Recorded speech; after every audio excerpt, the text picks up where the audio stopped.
Your deep dive on the disorder, dysfunction, and disappointment with the 2021 Chicago Bears, terrific. For those who missed it, what were some salient points? Listen, those are three big D words, right, for an NFL franchise to be facing: disorder, dysfunction, and disappointment. But that's what 2021 has been for this franchise. And I think when you talk to people connected to the team, you talk to proud former alumni, you talk to people around the NFL, they look at the state of the Chicago Bears and they say, man, someone at the top of the food chain there in that organization has to figure out what the most significant changes they can make to this team are in the offseason to get a direction, right? This is an organization that has had one stretch of back-to-back winning seasons in the 21st century. That's 2005 and 2006. It's a long time ago. It's been more than a decade since their last playoff win. When you have that level of sustained mediocrity, you have to be willing to look at everything. And the guessing game now is just how deep the Bears are going to look when this season comes to an end. Dan Wiederer, Chicago Tribune. The deep dive, disorder, dysfunction, and disappointment with the 2021 Chicago Bears. More on that coming up a little later. But Justin Fields is he's either at or right around 57%. Has it been a disaster for the rookie and the offense on 3rd and long? Listen, it's not a disaster for the Bears with Justin Fields, but they're not giving him a lot of help right now, whether that's coaching, whether that's scheme, whether that's getting him, playmakers to make plays. All those things are there. And so they've been riding the rookie roller coaster, right, at the quarterback position, and there's a lot that goes with that. And you have to have a strong stomach to get through the growing pains in the early stages. Justin himself is a really mentally tough and driven kid, and those types of things help lessen the turbulence a little bit, right? And they give you a little shock system to absorb some of it. But they've got to find a way to get him playing better football in a meaningless stretch run overall. These last 4 games are important development opportunities for Justin Fields, and the Bears have to figure out a way to squeeze some important growth out of him. You have a trained eye, and you have a right to change this opinion when we do like Bears training camp 2022. Do you think Fields has a very bright future when things become calm there? Take out the word very. Right? Like, I'm not ready to go very. I'm ready to go bright future just because I've seen the traits, right? And you've seen the work ethic and you've seen the investment. Bill Lazor, their offensive coordinator, said something early in the season that really stuck with me. He said, Justin doesn't just want to be great. Like, every player in the NFL wants to be great. He's willing to do the things necessary that allow you to become great. And that's a coach's lens on saying, look, this kid is invested. We get texts from him late at night that indicate he's doing the homework that we asked him to do, that indicate that he's learning the game, that he's making progress. And so he has all these things that are going to, catalyze his potential to break through. As you know, up there in Minnesota, it is very, very difficult to break through at that position in this league. And all the talent and all the drive in the world isn't necessarily a guarantee that you're going to have high-level success. And now it's up to Justin to figure out how to get there, understanding at this stage of his career that he's probably going to be learning a new system and a new coaching staff within a matter of months. Now, Dan, 2021 second-rounder Teven Jenkins played left tackle at Lambeau when Jason Peters went down with that ankle. I think he played like 49 snaps. How did he look, and do you sense he has a bright future?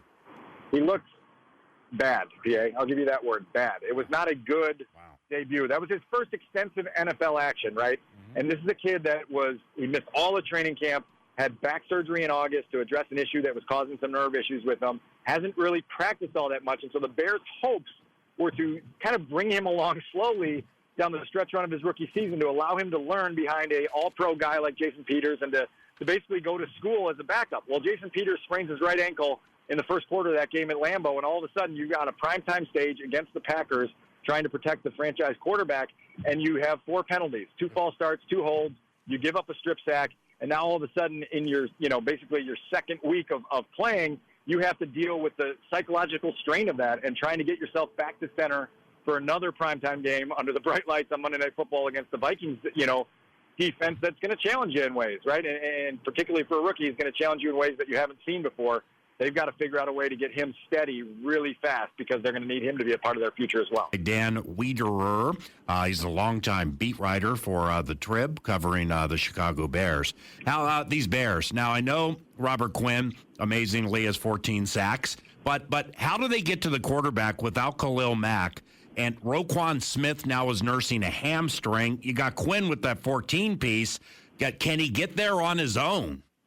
He has been. And it's been probably the one biggest bright spot for the Bears all season has been the resurgence of Robert Quinn. He had a very disappointing first year in Chicago, sort of admitted that he was in a bad mental place. Some of his own personal struggles kind of weighed him down. You're trying to learn new teammates and a new defense in a COVID year where you didn't have the opportunity to get together with teammates and get to know each other and really, do meetings in person, right? Like you think back to 2020. So it was a rough 2020, and Quinn has bounced back. There's only one player in the history of the Bears organization that has had this sack total at any point during 102 years of history, and that's Richard Dent, who was a Super Bowl MVP and a Hall of Famer. So that tells you the level that Robert Quinn's playing at, and even since Mac has been hurt, his production has been every single week against every single team they've played against. And so you got to give him credit for what he's done this year. Damn, well stated. This Packers team you just saw, Dan, definitely a Super Bowl winning contender, might even be favored these days. Do you agree with that, or do you think they can be had? Both. I really like the way that this team sort of understands who it is. Particularly offensively. I mean, the ways that they use Devontae Adams to make sure that he gets his action in a game, it's masterful. It's absolutely masterful to see him come into a game like Sunday night and the Packers move him around and Rodgers knows where he's going to be. And, you guys have seen it forever up there in Minnesota, the way Rodgers and Adams just connect in that regard. The offense is playing at a high level.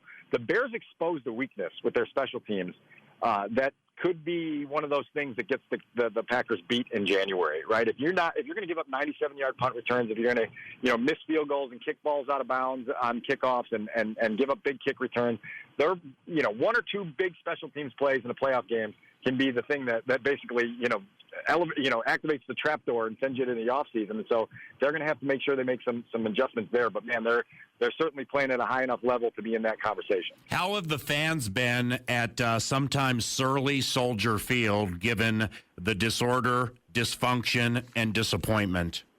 So it's interesting because 2 games ago when they had the truly demoralizing, another D word, demoralizing loss to the Ravens late in that game, there was anger. There was just palpable anger inside Soldier Field. The chants of fire Nagy were present all throughout the afternoon, and there was just a rage, that came with the Bears' continued struggles. Last time out, the home game against the Cardinals a couple weeks ago, there was almost this sense of resignation and apathy in the building where people are just kind of like worn out and fatigued and done with it and really just want the finish line of this season to be a lot closer than it is. They've still got 4 games to play. They got an important one Monday night against the Vikings, and so it's going to be really interesting to see what the energy in that building is. This hasn't been a fun place for the Vikings to play over time, but I'm not sure that the Bears are going to get a ton of help from the home crowd on Monday night, and so that'll be certainly something worth keeping a pulse on in the early stages of that game. Is this absolutely, Dan, the final season for Coach Matt Nagy? And just like from somebody who watches it critically every game, what's bad with the offense? Yeah, so to answer your first question, I see no way that you can sell anyone in the city of Chicago on the idea that Matt should be back in 2022. I think that's a foregone conclusion that his days are numbered.